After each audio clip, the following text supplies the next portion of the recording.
बिहार के उप मुख्यमंत्री सम्राट चौधरी का हेलीकॉप्टर जैसे ही पिपराकोठी पहुंचा, पिपराकोठी उतरते उन्होंने सबसे पहले एक शिलान्यास का फीता काटकर उद्घाटन किया। आपको बताते चले कि पूर्वी चंपारण के पिपराकोठी स्थित डॉक्टर राजेंद्र प्रसाद केंद्रीय कृषि विश्वविद्यालय में राष्ट्रीय गोकुल मिशन के अंतर्गत विभिन्न विकास कार्यों का शिलान्यास केवल एक औपचारिक कार्यक्रम नहीं था, बल्कि ये बिहार के कृषि और पशुपालन क्षेत्र के भविष्य से जुड़ा एक महत्वपूर्ण संकेत भी है। शिलापट के अनुसार इस परियोजनाओं की आधारशिला केंद्रीय कृषि एवं किसान कल्याण मंत्री शिवराज सिंह चौहान के कर कमलों द्वारा रखी गई थी। लेकिन आज इस कार्यक्रम की विशेषता ये रही कि बिहार के उप मुख्यमंत्री ने फीता काटकर परियोजना का शुभारंभ किया।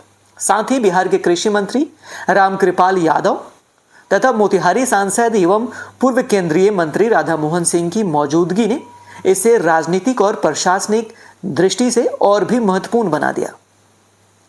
परियोजनाओं में बायोसिक्योरिटी फेंसिंग, इलेक्ट्रॉनिक निगरानी प्रणाली, फार्म तक पक्के मार्ग, आईवीएफ लैब के लिए सुरक्षा एवं ऊर्जा व्यवस्था, उपकरण शेड और विद्युत लाइन मरम्मत जैसे कार्य शामिल हैं।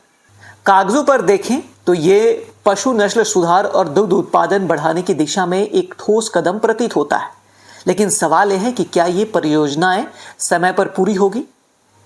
क्या इनका लाभ वास्तव में किसानों और पशुपालकों तक पहुंचेगा, या फिर ये भी अन्य परियोजनाओं की तरह केवल शिलान्यास तक सीमित रह जाएगा?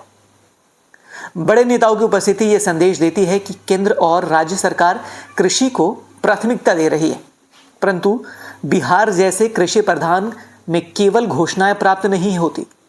जरूरत है जमीनी क्रियान्वयन, पारदर्शिता और निरंतर निगरानी की। यदि राष्ट्रीय गोकुल मिशन के तहत शुरू हुए ये कार्य समयबद्ध तरीके से पूरे होते हैं तो पूर्वी चंपारण ही नहीं, पूरे उत्तर बिहार के पशुपालकों को आधुनिक तकनीक और बेहतर नस्लीय संसाधनों का लाभ मिल सकता है। इससे किसानों की आय बढ़ने की लक्ष्य को भी बल मिलेगा। यह शिलान्यास बिहार के कृषि ढांचे को मजबूत करने की दिशा में एक सकारात्मक पहल है, लेकिन असली परीक्षा अब शुरू होती है।